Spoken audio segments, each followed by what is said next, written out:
kan seperti itu, mati dulu. Kemudian Allah kadang mengirimkan angin topan. Itu angin itu kalau bisa berteriak, wallah, kalau kita bisa mendengarnya, ini siapa yang mengirimkan aku, kamu tahu nggak? Siapa yang bisa menciptakan aku, kamu tahu nggak? Ada angin kipas angin sebesar itu bisa mengirimkan angin topan kemarin itu. Terkadang Allah pun mengirimkan petir agar kita bertasbih subhanallah. Orang yang beriman. Kalau yang nggak beriman ya malah maki-maki.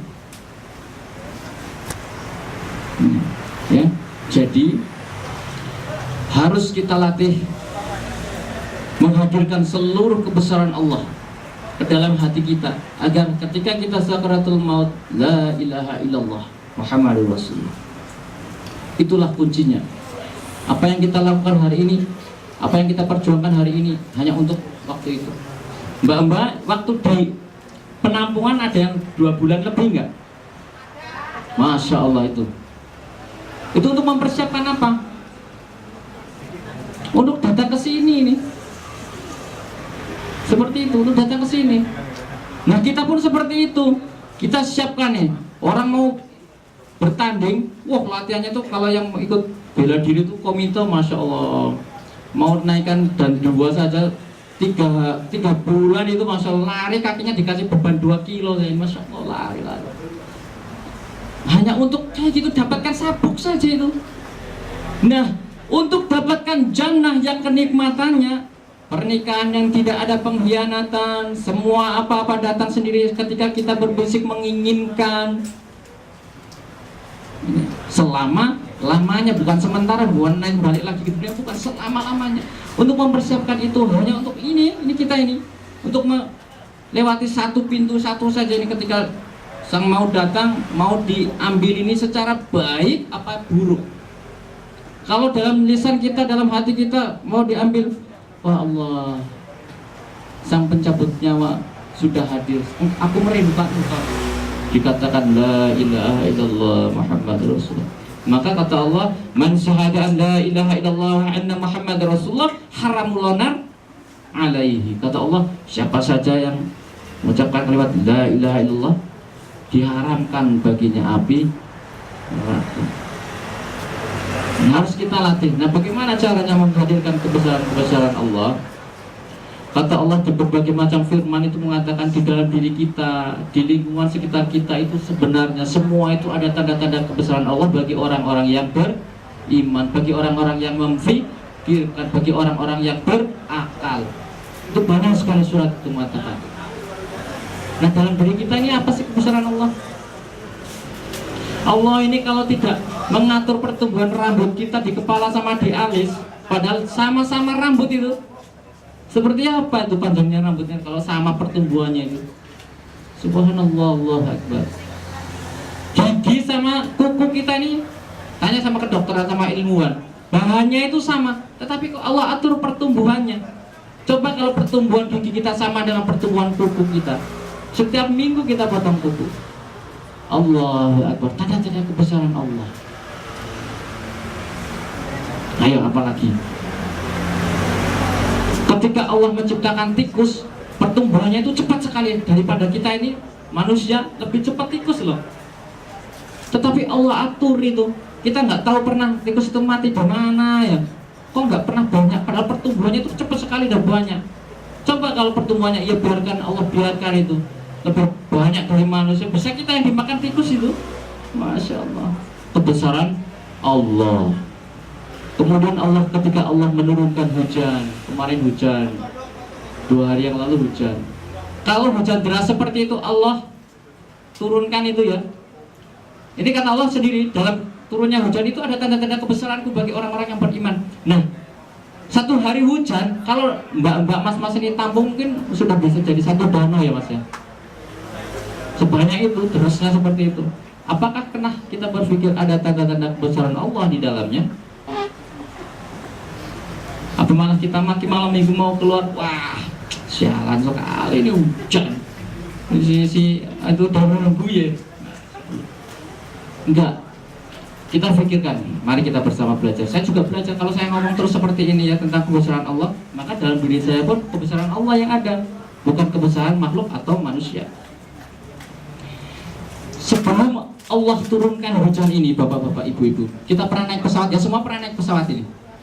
Itu pesawat kalau udah ketinggian luar biasa itu sebelahnya kita itu ada awan ya, ada itu awan itu seperti rokok yang panjang hisap itu, asap itu, nggak berwujud seperti ini nih.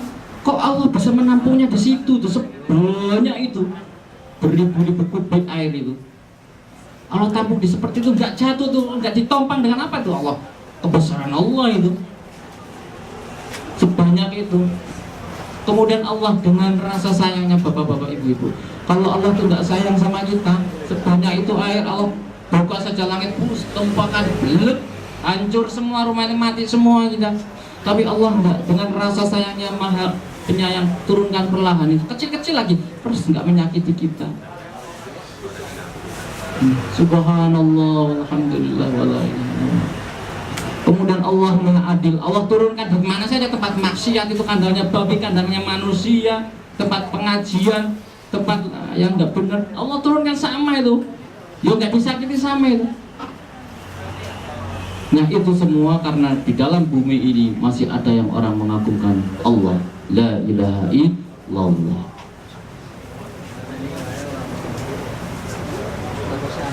Ayo. Sudah sedikit enggak? Sedikit hadir nggak di kebesaran Allah dalam diri kita? Awas ya, jangan sampai saya ngomong jejak, nggak didengeran ya, pintu masuk keluar. Saya pun belajar ini, jadi saya kesini ini bukan untuk memberi pengajian, memberi tausiah loh. Yang namanya pengajian, ingat-ingat, yang namanya pengajian ini untuk mengkaji diri kita sendiri, cari introspeksi kekurangan kita ini apa dalam mengenal Allah. Ini namanya mengaji, bukan saya ngomong memberi ngaji, bukan. Nanti bilang ustadz ini enggak, bukan seperti itu. Karena apa? Karena ilmu Allah ini ada terbagi menjadi 4 yang membawanya. Yang pertama itu adalah yang seperti air hujan tadi saya katakan, yang membawa ilmu Allah bagikan rata, semua dapat, tidak minta bayaran. Hujan ini Allah nggak minta bayaran yang turunkan hujan. Kemudian ada yang seperti air sumur, kita harus datang menimba ya, nimba tahu ya, itu ilmunya Allah. Kemudian ada yang seperti air pump, dibayar dulu baru keluar ilmunya. Ini nggak mau dibilang minta. Mudah-mudahan saya tidak yang seperti ini. Jadi ingat ya, saya sini untuk belajar bersama-sama bagaimana menghadirkan Allah dalam diri kita agar apa? Agar kita bisa bersua dengan Allah, menatap keindahan zat Allah. Apalagi bulan yang penuh berkah ini sudah berlalu. Dulu para sahabat ini ketika bulan puasa ini pergi, kita sekarang aja kalau yang memperhatikan itu ya, setelah Ramadan itu ya, setelah Ramadan lewat, langit itu berubah loh, berbeda loh. Nah, sekarang saya di pinggir laut ini, jadi saya ngerti, saya nikmati terus itu keindahan, keagungan Allah dalam terbitnya matahari, terbenamnya siangnya seperti apa.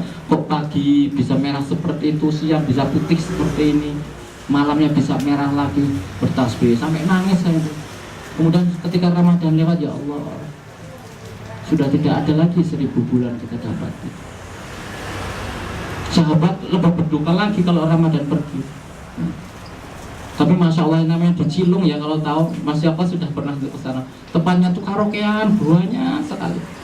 Saya lagi ya cerita-cerita tentang berkabungnya bulan Ramadan, di bawah ada yang nyanyi Must have been love but it's over now. Ini enggak nyambung ini. Inilah, jadi masya Allah kita belajar bersama-sama apa yang telah diajarkan Rasulullah, sahabat, kita ikuti. Kita ini diciptakan sama loh ya.